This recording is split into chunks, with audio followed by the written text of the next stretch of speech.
বছর হরিকথা, কৃষ্ণ কথা, ভাগবতী কথা, ভগবানের শাক্ত রূপ কৃষ্ণ দ্বৈপায়ন ব্যাসদেব কলিহত জীব উদ্ধার করার জন্য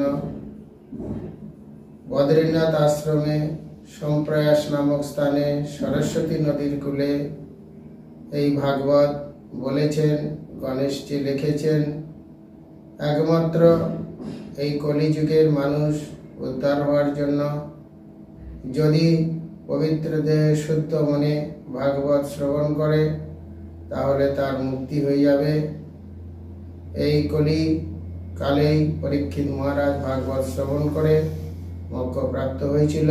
তাই সমস্ত সনাতন হিন্দু ভাইদের উদ্দেশ্যে বলছি, আপনারা ভগবানের শাক্তরূপ কৃষ্ণ দ্বৈপায়ন ব্যাসদেব যে ভাষায় ভাগবত কলিহত জীব উদ্ধার করার জন্য বলেছিলেন সেই ভাষা আপনারা শ্রবণ করুন। সেই সঙ্গে বাংলা ভাষা সুন্দরভাবে আপনাদের সামনে তুলে ধরছি, আপনারা শ্রবণ করে মুক্তিপ্রাপ্ত হন। হরে কৃষ্ণ। আজ বাংলা 1432 সাল বৈশাখ মাস। এই মাস ভগবান প্রত্যেকটা মানুষের জন্য বিশেষ সুযোগ সুবিধা দিয়ে থাকে। এই মাসে রুক্মিণী দেবী তিনি বৈশাখ মাস ব্রত পালন করে কৃষ্ণ মহীয়সী হয়েছিলেন। তো বৈশাখ মাস আপনারা সুন্দরভাবে পালন করুন, কারণ এই বৈশাখ মাসে সুন্দরভাবে যদি আমরা পালন করতে পারি তাহলে আমরা এই জগতে আমাদের পুত্ররা সুন্দরভাবে তাদের আচার আচরণ গড়ে তুলবে এবং সেই সঙ্গে আমরা সুন্দরভাবে জীবন গড়ে তুলতে পারবো এবং আগামী দিনে আমাদের সংসার সুখ ও শান্তিতে ভরে উঠবে। এই বৈশাখ মাসের পালন খুবই সহজ। এই বৈশাখ মাসে কেবলমাত্র একটু ভোর ভোর ওঠা,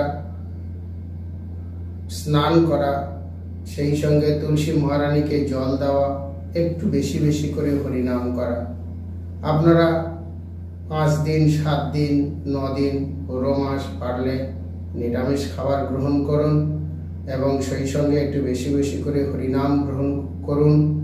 এবং ভোরবেলা উঠে যদি আপনারা স্নান করে হরিনাম করে যদি ঠাকুর ঘরে বসে ভাগবত শ্রবণ করেন তাহলে এই 1 বছরের মধ্যে আপনাদের জীবনে আমূল পরিবর্তন করবে। এটি অমর গ্রন্থ।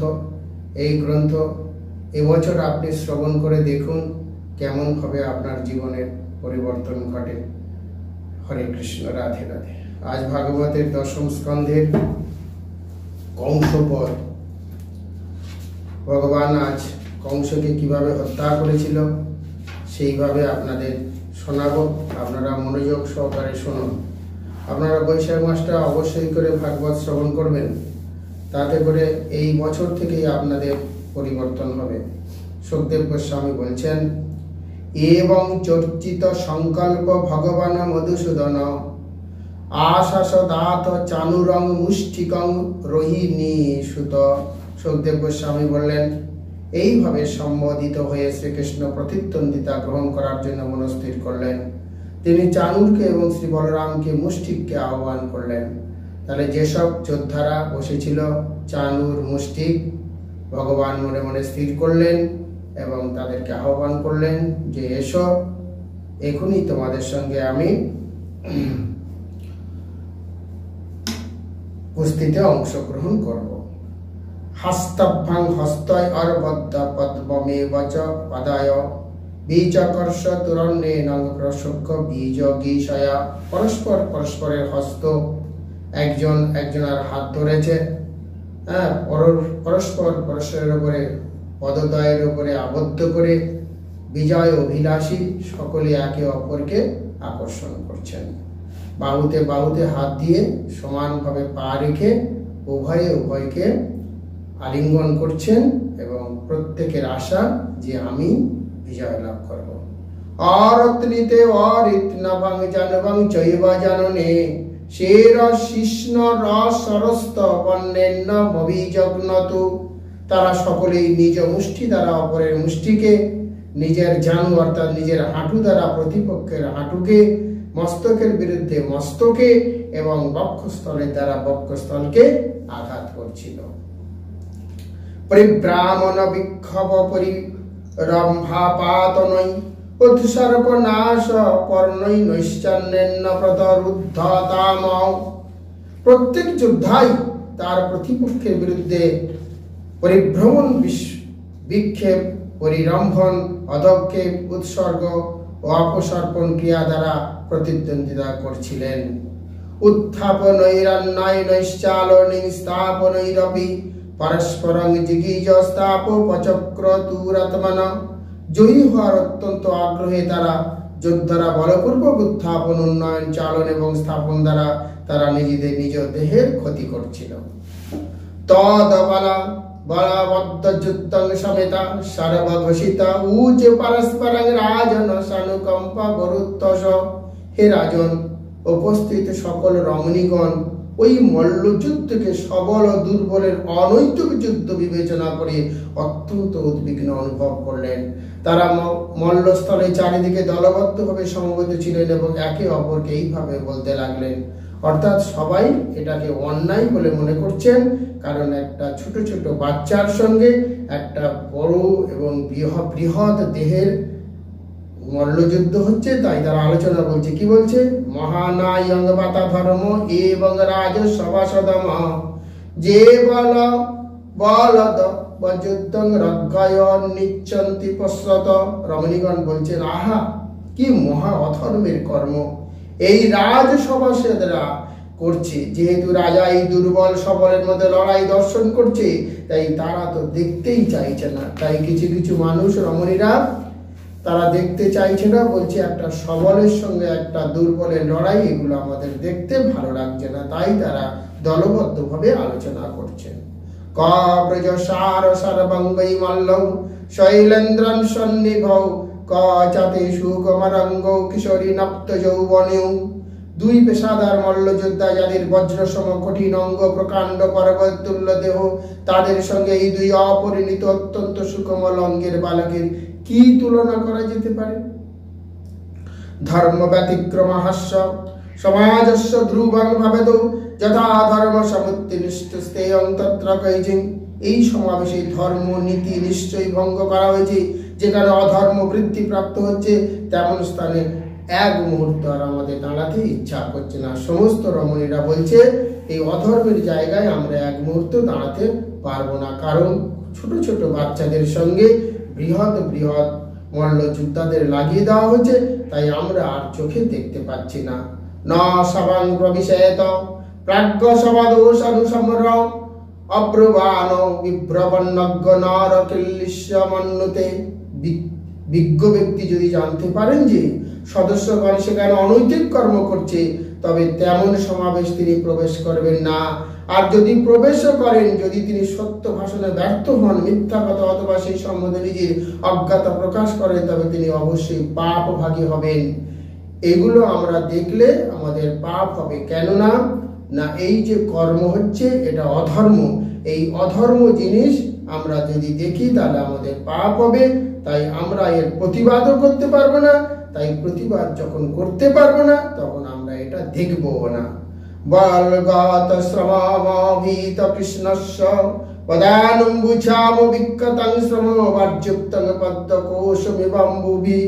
চারিদিকে তার শত্রু ধাবিত কৃষ্ণের মুখপদ্মখানি দেখো।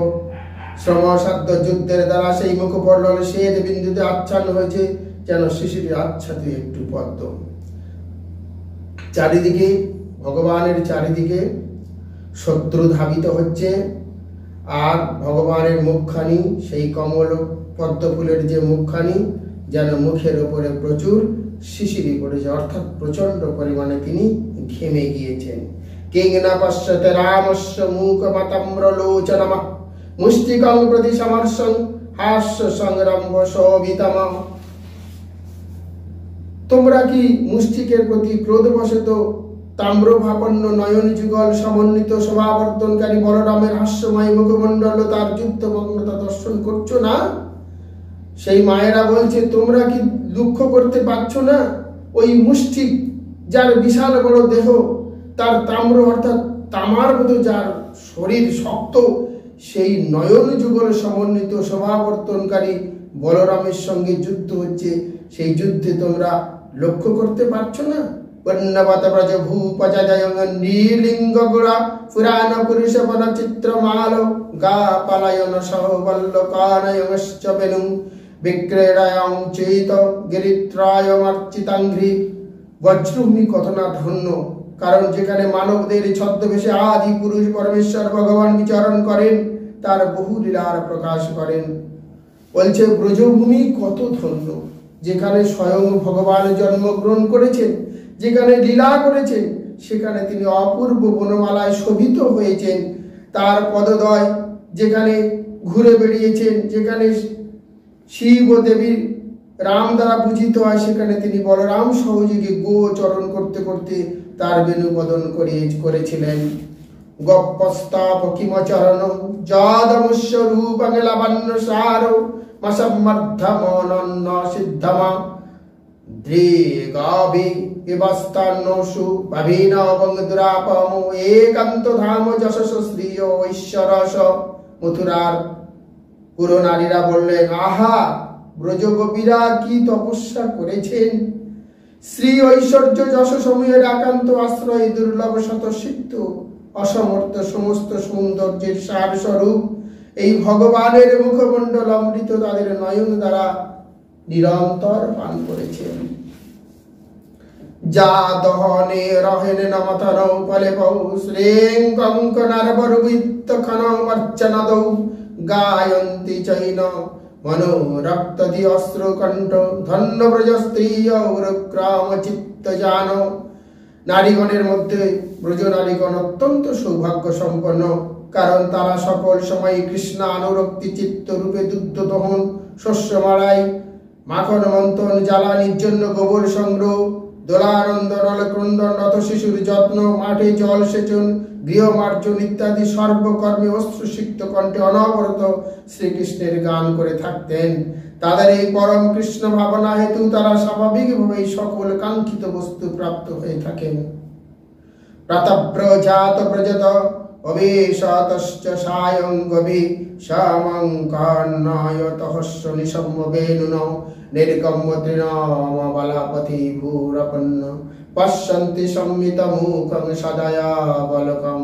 প্রভাতে তার গাভী সহ ব্রজ হতে দীর্ঘকালে সূর্যাস্তে ব্রজ প্রত্যাবর্তন সময় কৃষ্ণ যখন বেণুবাদন করেন, অর্থাৎ সকালবেলায় যখন গরু নিয়ে বেরিয়ে যান, আবার সূর্যাস্তের সময় যখন গরু নিয়ে ঢোকেন, সেই সকল যখন বাঁশি বাজায়, গোপীগণ তা শ্রবণ করতেন, দর্শন করতেন।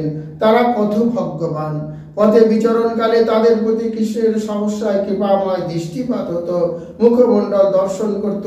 এই গোপীগণ নিশ্চয়ই অনেক পুণ্যকর্ম করার জন্য এই ব্রজভূমিতে জন্মগ্রহণ করেছিলেন। এবং প্রভাসমানুষস্ত্রীষু যোগেশ্বর হরি শত্রং হন্তং মনশ্চক্রে ভগবান ভরতর্ষভ। সুখদেব গোস্বামী আরো বললেন, হে ভরত কুলোত্তম, রমণীগণ এইভাবে বলতে থাকলে যোগেশ্বর শ্রীকৃষ্ণ তার শত্রুদের বধ করতে মনস্থির করলেন। এই কথা যখন জোরে জোরে বলছেন, সমস্ত মথুরাবাসী মায়েরা, তখন ভগবানের কানে এই কথা যাওয়ার পরে ভগবান মনস্থির করলে আর নয়, এবারে শেষ করতে হবে। সবাই স্ত্রী শ্রুতা পুত্র স্নেহ সুচাতর তাদের পিতা মাতা অর্থাৎ দেবকী ও বসুদেব রমণীগণের সবাই বাক্য শ্রবণ করে পুত্র স্নেহে শোকাতুল হয়ে উঠলেন। তারা শোকার্ত হয়েছিলেন, কারণ তাদের পুত্রদের শক্তি সম্বন্ধে তারা অবগত ছিলেন না।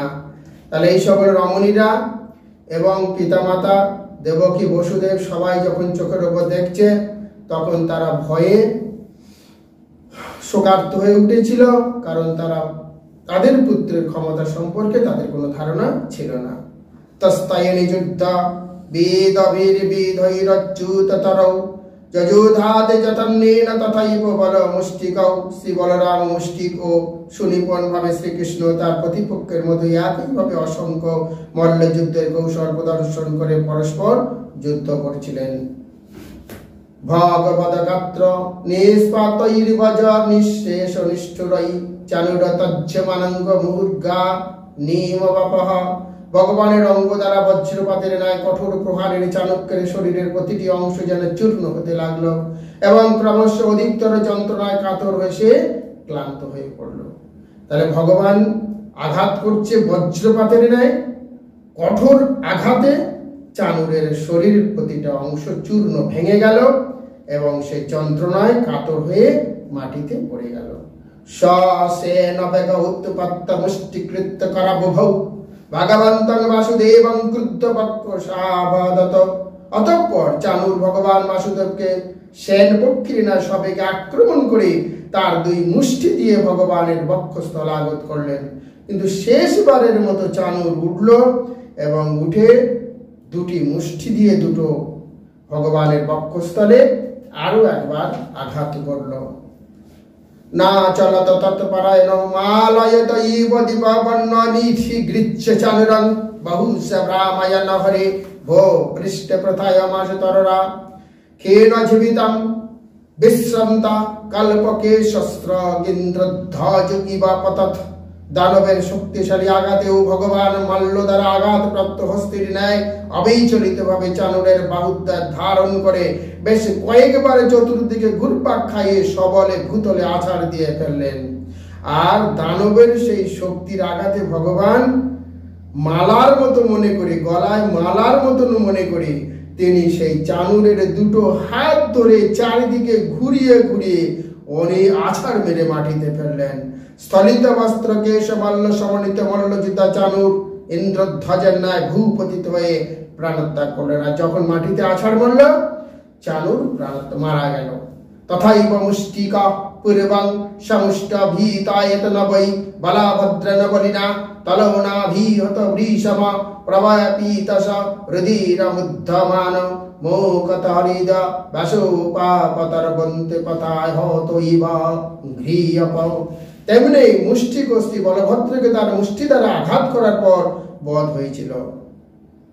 শক্তিশালী ভগবানের করতল দ্বারা প্রচন্ড আঘাতপ্রাপ্ত সেই দানব সর্বশরী যন্ত্রণা কম্পিত হয়ে রক্ত প্রমাণ করতে করতে প্রাণ হয়ে ঝঞ্ঝাবাদ বৃক্ষর নয় ভূতলে পতিত হল। ওদিকে বলরাম মুষ্টিককে আঘাত করে এবং মাটিতে পড়ে মুষ্টিক গাল দিয়ে রক্ত বেরোতে বেরোতে মারা গেল।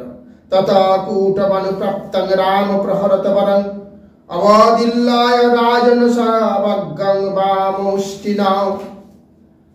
হে রাজন, এরপর যোদ্ধা শ্রেষ্ঠ বলরাম যুদ্ধার্থে সমাগত কূট নামক মল্লাজ থেকে অবলীলাক্রমে অবজ্ঞায় সঙ্গে তার বাম মুষ্টি দ্বারা বদ্ধ করেছিলেন। এরপরে আবার যখন একটি যোদ্ধা কূট নামক ছুটে এসেছিল, ভগবান বাঁ হাতে এক ঘুষিতে তাকে মেরে ফেলেছিল।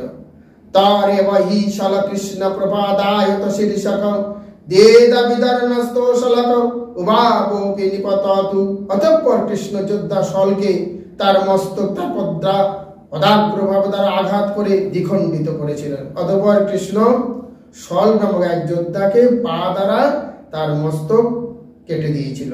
ভগবান এইভাবে তোষলকেও আঘাত করলে উভয় মল্লযোদ্ধায় প্রাণহীন হয়ে পতিত হল। এরপরে মল্লযোদ্ধা তোষক গেল, তাকেও মেরে দিল। চানুরে মুষ্টিকে কূটে সালে তোলসকে হাতে শেষ প্রাদুর্দ্রুর পর উল্লাসারে প্রাণ পরিৎসাব। চানুর মুষ্টি কূট শল এবং তোষল নিহত হলে অবশিষ্ট মল্লযোদ্ধারা সকলেই তাদের জীবন রক্ষার্থে পলায়ন করলেন। গোপান বয়সান কৃষ্ণতৈ সংশ্লিজ্জা বীজরুত বদ্ধ মানস তর্ষেষু বলগত্ত রুতন পরৌ। অতঃপর কৃষ্ণ বলরাম সমবয়স্ক গোবালক সকাদের আহ্বান করে তাদের সঙ্গে মিলিত হয়ে নৃত্য ক্রীড়া করলেন। ভগবান সেখানে এবং বলরাম তার গোবন্ধুদের ডেকে এনে সেখানে নাচতে লাগলেন। আর তখন তাদের নপুরবাদিত বাদ্যযন্ত্রের মতো ধ্বনিত হতে শুরু করলো। জনা প্রচ্ছভীষ সর্বে কামনা রামকৃষ্ণায় রীত কংসং বিপ্রমুখং সাধু সাধু সাধিতি। কংস ব্যতীত আর সকলেই কৃষ্ণ বলরামের এই অপূর্ব কর্ম দর্শন করে আনন্দিত হয়েছিলেন। সর্বোত্তম ব্রাহ্মণ সাধু মহাত্মাগণ সাধু সাধু বলে চিৎকার করেছিলেন। কিন্তু কংস একাই তখন ভয়ে ভীত হয়েছিল। হতেষু মল্লর বর্জেষু বিদ্রুতেষু চ ভোজরাটো নাব্যয়ত শতুর্যানি বাক্যং চেদমুবাচ চ। ভোজরাজ তার সকল শ্রেষ্ঠ মল্লযোদ্ধারা হত অথবা পালাতে হয়েছে দর্শন করে তার আনন্দের জন্য বাদ্যরত সঙ্গী তারই বন্ধ করার নির্দেশ প্রদান করে এই কথাগুলি বলতে লাগলেন।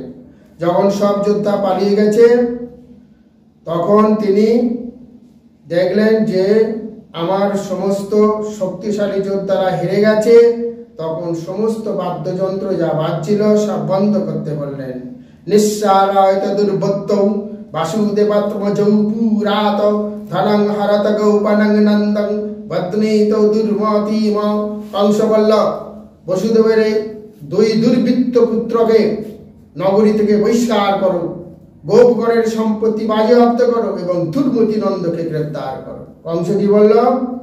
এই বসুদেবের দুই পুত্রকে এক্ষুনি রাজপ্রাসাদ এবং নগরী থেকে দূর করে দাও। গোপগণের অর্থাৎ নন্দ মহারাজের যত সম্পত্তি আছে সেগুলো সব বাজেয়াপ্ত করো আর এক্ষুনি নন্দকে গ্রেপ্তার করো। বসুদেবস্তদুর্মদা হন্নতমস্য সপ্তম উগ্রসেন পিতা চাপি শানবু পরপক্ষগ। এই দুর্বুদ্ধি সম্পন্ন দুর্জন বসুদেবকে হত্যা করো আর শত্রুর পক্ষাবলম্বী আমার পিতা উগ্রসেনকেও তার অনুসঙ্গী সহ হত্যা করো। এক্ষুনি বসুদেবকে হত্যা করো আর আমার পিতা উগ্রসেনকে এক্ষুনি হত্যা করো বলে সমস্ত সৈন্য সামন্তদের নির্দেশ করলেন। এবং বিকাত্তমানে বৈকংস প্রগপিতায় বায় লগেমত পাত তরস মঞ্চম উত্তঙ্গ মারুহাত। কংস এইভাবে শ্লাঘা প্রকাশ করতে থাকলে অচ্যুত ভগবান কৃষ্ণ অত্যন্ত ক্রুদ্ধ হয়ে দ্রুত এবং সহজেই উচ্চ রাজমঞ্চ পরে লাফ দিয়ে আরোহণ করলেন। এই কথাগুলো শুনে ভগবান লাফ দিয়ে যেখানে কংস বসেছিলেন সেখানে লাফ দিয়ে সেই রাজ দরবারে উঠেছেন। তামাবি সন্তমল্লক মৃত্যুমাত্মনা আসরৎ মনশ্রী সহসত্তায় জগ্রিয় সৌবি শ্রী চরমণি। মূর্তিমান মৃত্যুরূপে শ্রীকৃষ্ণকে আগমন করতে দেখে বুদ্ধিমান কংস তার আসন থেকে উঠে তার তরবারি ঢাল গ্রহণ করলো। যেমন ভাগনা উঠেছিলাম মেরে তখন তিনি উঠে তার তরবারি বের করেছেন। তাং খড়গপানি বিচারন্তমাসু সন্নং যথা দক্ষিণাশম মন্নারে সমগ্র ঈদ দুর্বিষ উগ্র তেজ যথারগং তর্কাসূত প্রসজ্জ। তরবারি হাতে কংস আকাশে উড়ন্ত সেন পক্ষীর ন্যায় দ্রুত এদিক ওদিক অন্যদিকে ভ্রমণ করতে থাকলো। অর্থাৎ তরবারি হাতে নিয়ে আর কংস এদিক ওদিক সেন পাখির ন্যায় এদিক ওদিক উঠতে শুরু করলো। দুঃসাহ উগ্র তেজশালী ভগবান কৃষ্ণ তক্ষ পুত্র আর ভগবান তক্ষ গরুড় যেমন সেই তাকে সাপগুলোকে যেভাবে ধরে ভগবানের সেই বলপূর্বক মামা কংসকে ধরে ফেললেন। প্রকৃচ্য কেশুষ চলত কিরীটং নিপাত্ত রঙ্গপরি তুঙ্গমঞ্চাৎ তস্য পরিষ্টাং স্বয়মর্চনাভ পাপাত বিশ্বাশ্রয় আত্মতন্ত্র। তার মুকুট ফেলে দিয়ে কেশ আকর্ষণ করে ভগবান পদ্মানব তাকে উচ্চ মঞ্চ থেকে মল্ল ক্রীড়া মঞ্চে নিক্ষেপ করলেন। ভগবান তার মুকুটটাকে ফেলে দিল, রাজমুকুট, আর চুলটা ধরে ভালো করে ছুঁড়ে দিল সেই যেখানে মল্লযুদ্ধ হচ্ছিল। অতঃপর স্বতন্ত্র পুরুষ নিখিল ব্রহ্মাণ্ডের ধারক স্বয়ং তার উপরে পতিত হলো। সেই বিশ্ব ব্রহ্মাণ্ড চালক ভগবান আজ কংসের উপরে লাফিয়ে পড়েছেন। তং সম্পরেতং বিচকর্ষ ভূমৌ হরিষ্যতেভং জগত বিপস্তত হা হেতি শব্দ সোমহংস্তাদভূত উদারিত সর্বজনৈর নরেন্দ্র। যেভাবে এক সিংহ মৃত অবস্থাকে আকর্ষণ করে উপস্থিত প্রত্যেক দর্শকের সমক্ষে ভগবান ও কংসের মৃতদেহকে সেইভাবে ভূতলে আকর্ষণ করলেন। যেভাবে সিংহ তার মুখের দ্বারে হরিণ শিকার করে এনে রেখে দেয়, ঠিক তেমনি ভাবে আজ কংস পড়ে আছে আর ভগবানের সামনে মনে হচ্ছে একটি মৃত হরিণ। হে রাজন, মল্লস্তরের সকল মানুষেরা তখন তুমুল উচ্চস্বরে হা হা রব করে উঠল। সনিত্য দদিঘ্নাধিয়া তমিসারং পে বন্নদন বিচর স্বপন শাসন দদর্শ চক্রায়ুধমগ্রত যতস তদেব রূপং দূরপপমাম। ভগবান তাকে বধ করবেন এই ভাবনায় কংস সর্বদা বিব্রত থাকত। তাই পান, ভোজন, ভ্রমণ, স্বপ্ন, কেবলমাত্র শ্বাস গ্রহণ সময়ও রাজা নিয়ত চক্রধারী ভগবানের তার সম্মুখে দর্শন করত। আর এইভাবে কংস ভগবানের সর্বত রূপ লাভের দুর্লভ আশীর্বাদ অর্জন করেছিলেন। তাই ইচ্ছাকৃত বা অনিচ্ছাকৃত যদি ভগবানকে ডাকা যায় তাহলে ভগবানকে পাওয়া যায়। আজ কৃষ্ণ, আজকের কংস অনিচ্ছাকৃত ভাবে মৃত্যুর ভয়ে সব সময় কৃষ্ণকে স্মরণ করেছে, তাই তার দুর্লভ আশীর্বাদ ঘটেছে। তস্যানুজ ব্রতার হস্ত কঙ্কন্ন গ্রোধ কাদায় আভদ্ধাবন্নতি গৃদ্ধা ভ্রাতু নির্বিষে করণী। কঙ্ক ও নগ্রবদকের নেতৃত্বে কংসের 8 কনিষ্ঠ ভ্রাতা তখন অত্যন্ত ক্রুদ্ধ হয়ে তাদের ভ্রাতার মৃত্যুর প্রতিশোধ গ্রহণের জন্য ভগবান তাকে আক্রমণ করলেন। তাহলে কংসের 8 ভাই ছিল, তারা সবাই আক্রমণ করলো কৃষ্ণ বলরামের উপরে। তথা ধীরবংশ স্থানস্থ সংজাতন রোহিণী সুত অহন পরিজ্ঞামুদ্দাম পশুনীব মৃগাধীপ। ভগবানত্বের প্রতি অতিবেগে সমাগত অগাধ দত্ত তাদের রোহিণী নন্দন তার গদা দ্বারা ঠিক যেমন কোন সিংহ সহজে অন্যান্য প্রাণীকে হত্যা করে সেইভাবে সবাইকে বধ করতে শুরু করলেন।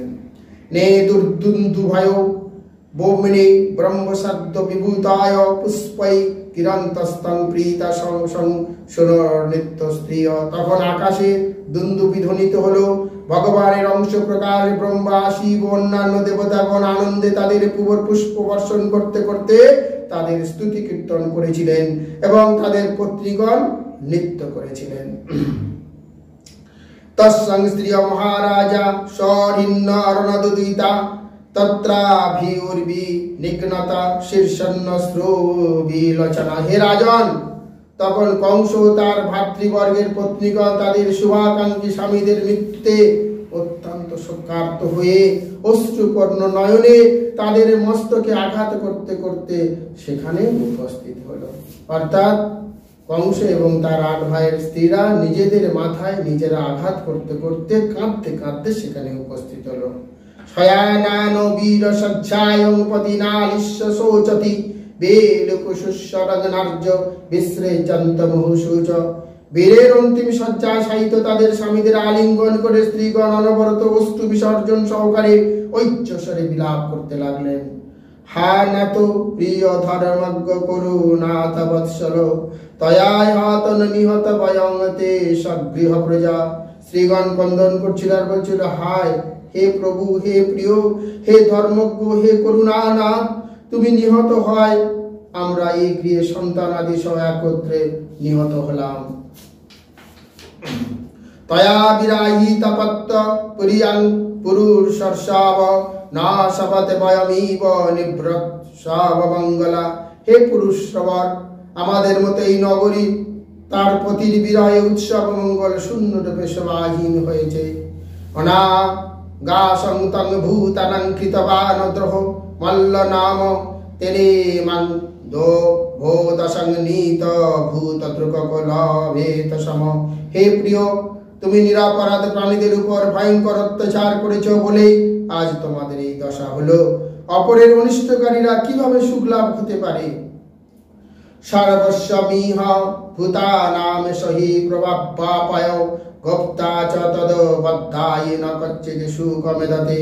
শ্রীকৃষ্ণের এই জগতের সকল জীবের উৎপত্তি ও লয়ের কারণ এবং তিনি সকলের পালক। যে তাকে অবজ্ঞা করে সে কখনোই মঙ্গল লাভ করতে পারে না। শ্রীকৃষ্ণ এই জগতের সৃষ্টি, ধ্বংস, কারণ তিনি সকলকে পালন করছেন। তাই যে ব্যক্তি কৃষ্ণর অবজ্ঞা করে, কৃষ্ণ শরণাগত না হয়, তার কোনোদিন কোনো মঙ্গল হতে পারে না। রাজসীতয়াস্য ভগবান লোক ভাবন জবাহুলৌ কিং সংস্থা হত্যানং সমকারায়ত। সুখদেব গোস্বামী বললেন, রাজপত্নীগণকে সান্ত্বনা প্রদান করে নিখিল লোকপালক ভগবান শ্রীকৃষ্ণ শাস্ত্রজ্ঞ অন্ত্যেষ্টি ক্রিয়ার সম্পাদন আয়োজন করলেন। শাস্ত্র অনুসারে যেভাবে তাদের অন্ত্যেষ্টি করা হয় ভগবান সবাইকে নির্দেশ করলেন, সেইভাবে তাদেরকে অন্ত্যেষ্টি করতে হবে।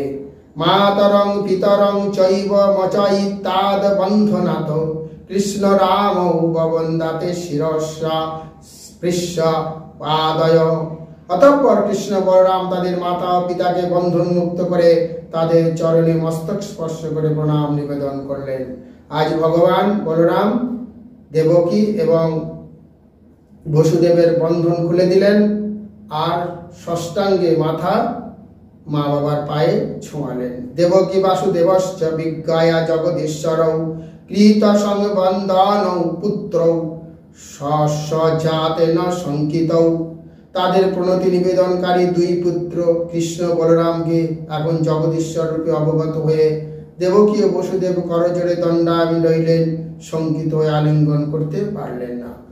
মনের ভিতরে এমন একটা দ্বিধা জন্মগ্রহণ করেছে বসুদেব এবং দেবকী যে এরা তো কোনো সাধারণ মানুষ নয়, পুত্র হলেও তারা ভগবান মনে করে তাদের ভিতরে কেবলমাত্র একটা শঙ্কা তৈরি হয়েছে, তাই পুত্রের কাছে তারা গেল না, তারা দাঁড়িয়ে রইলেন। তাই আজ ভাগবতের দশম স্কন্ধের অধ্যায় 44 শেষ হলো। সমস্ত সনাতন হিন্দু ধর্মদের বলছি, আজ বৈশাখ মাস শুরু হয়েছে। আপনারা এই বৈশাখ মাস 30টা দিন শুদ্ধ চিত্তে পবিত্র দেহে আপনারা 30টা দিন ভাগবত শ্রবণ করুন। একদিন একটা করে অধ্যায়, শুধু 1 মাস ভাগবত শ্রবণ করার পরেই আপনারা বুঝতে পারবেন আপনাদের সংসারের আপনার পুত্র আপনাদের কোনো সমস্যায় পড়লে সব কিছু উদ্ধার হয়ে যাবেন। এই জীবনে তো হবে এবং আগামী জীবন আপনাদের অনেক সুন্দর ও স্বাচ্ছন্দ্য হবে। কোনো সুখী সদাচারী ধনীর ঘরে আপনার জন্ম হবে কিংবা আপনি মোক্ষপ্রাপ্ত হবেন। হরে কৃষ্ণ, রাধে রাধে।